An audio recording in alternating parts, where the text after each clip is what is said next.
آپ ہمیں ہر سال دعوت دیتے ہیں، بڑے پیار محبت سے بلاتے ہیں۔ بی بی شہید کی یہ برسی ہوتی ہے اور یہ سارے ہمارے ساتھی جو ہیں وہ آتے ہیں، اس موقع پر اپنے میں خیالات کا اظہار کرتے ہیں۔ میں جب بھی دیکھتا ہوں کہ 41-42 سال مجھے ہو گئے ہیں اس ملک میں، جب میں آیا تو میں نے کچھ لوگ دیکھے اس وقت بھی پیپلز پارٹی میں تھے، مجھے چہرہ یاد ہے، حسینی صاحب کا چہرہ یاد ہے، مجھے پیا صاحب کا چہرہ یاد ہے، مجھے پرویز صاحب سے میری جب پہلی ملاقات ہوئی اس وقت ایز اے پیپلز پارٹی کے ہی یہ کسی جگہ پہ اسپیچ کر رہے تھے۔ ایرانی صاحب ہیں، اشرف صاحب، ان سے بھی اسی طرح کی ملاقات ہے، راجہ نیب صاحب سے بھی اسی طرح کی ملاقات ہے، اور چودھری ناصر صاحب تو پیپلز پارٹی کے کچھ زمانہ جو ہے وہ صدر بھی رہے۔ اس کے علاوہ اور بھی بہت سارے ساتھی ہیں، آغا صاحب ہیں، ظہیر صاحب ہیں، قریشی صاحب ہیں۔ میں سب کو مبارکباد اس لیے دیتا ہوں کہ آپ جس پارٹی کے ساتھ رہے آج بھی اسی پارٹی کے ساتھ ہیں، آج بھی اپنے لیڈروں کو یاد رکھتے ہیں، ان کے دن مناتے ہیں، اور آپ کا آپس میں کوئی اختلاف نہیں ہے۔ بڑی اچھی بات ہے، اسے ہی ڈیموکریسی کہتے ہیں، اسے ہی اپنے لیڈر کی جو خواہشات ہوتی ہیں آپ پورا کرتے ہیں۔ جی صاحب، آپ جب یہ دن مناتے ہیں تو شہداء کی بات ہوتی ہے، اور میں بھی، آپ نے کہا جی اس دن کے حوالے سے کوئی واقعہ میں بھی سناتا ہوں، شاید پہلے بھی سنایا ہو۔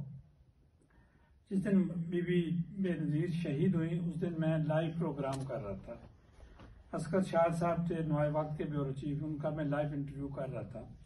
تو لیاقت باغ میں جو جلسہ تھا وہ باتیں کرتے کرتے تو انہوں نے ایک دم جو ہے وہ ایک کہہ کے خاموشی اختیار کر لیا۔ آپ کے جو ہیں اسپیکر اس وقت جو ہے وہ بھی وہاں موجود تھے، اور میرا خیال ہے زمرد خان صاحب بھی وہ سیڑھیاں ان کے اتر رہے تھے، تو وہ بالکل لائیو انہوں نے بتایا کہ بی بی پر جو ہے وہ اٹیک ہو گیا، حملہ ہو گیا، گولی لگی ہے بی بی کو۔ اس کے بعد وہ پہلے شخص تھے جو سب سے پہلے سول اسپتال پہنچے اور انہوں نے بی بی کو پورا جو ہے وہ دیکھا۔ پھر وہی اسکر شاد ہے جنہوں نے ایک کالم لکھا تھا ننگے پاؤں، تو ذوالفقار بھٹو مرحوم نے ان کو گولڈ میڈل بھی دیا۔ بی بی کی سوانح عمری جو ہے وہ اسکر شاد صاحب نے دبئی میں لکھی۔ وہ واقعہ سناتے ہیں کہ جب میں دبئی میں گیا تو بی بی آئیں تو میں لکھنے لگا، چند باتیں ان سے پوچھی تو وہ مل کر میرے صوفے کے سامنے دوسرے لفظوں میں پاؤں کے ساتھ بیٹھ گئی، تو میں اٹھ کے کھڑا ہو گیا، میں نے کہا نہیں بی بی، انہوں نے کہا نہیں آپ صوفے پہ بیٹھے، میں آپ کے لیے کافی بنا کے لاتی ہوں۔ تو لیڈروں کی جو پہچان ہوتی ہے وہ اسی طرح، جس طرح آگے بھی ہمارے سید صاحب بھی بات کر رہے تھے اور باقی جو اپنا واقعات بیان کر رہے تھے، خالد بٹ صاحب نے بھی بات کی ہے۔ تو بی بی جب یہاں آئی، تشریف لائیں، ڈنمارک میں بھی، فلکٹ ہاؤس میں بھی آئی تھی، تو یہ جو لیڈر ہوتے ہیں اپنی عوام کے ساتھ محبت کرتے ہیں، ان میں نخرہ نہیں تھا، وہ کراہت نہیں کرتی تھی، وہ اپنے لوگوں سے ملتی تھی، کوئی بھی ورکر ان کے پاس کھڑا ہوتا تھا، قریب ہوتا تھا، ساتھ جڑ کے کھڑا ہوتا تھا، اس کے باوجود بھی ان کو وہ منع نہیں کرتی۔ آج کل کے لیڈر کے ساتھ آپ کھڑا ہوتا تو چلیں، ہر آدمی کا اپنا اپنا ظرف ہوتا ہے۔ جی صاحب، یہ آپ کو کریڈٹ جاتا ہے، اور میں کہوں گا کہ منہاج القرآن کو بھی کریڈٹ جاتا ہے، چونکہ بی بی شہید جو تھی وہ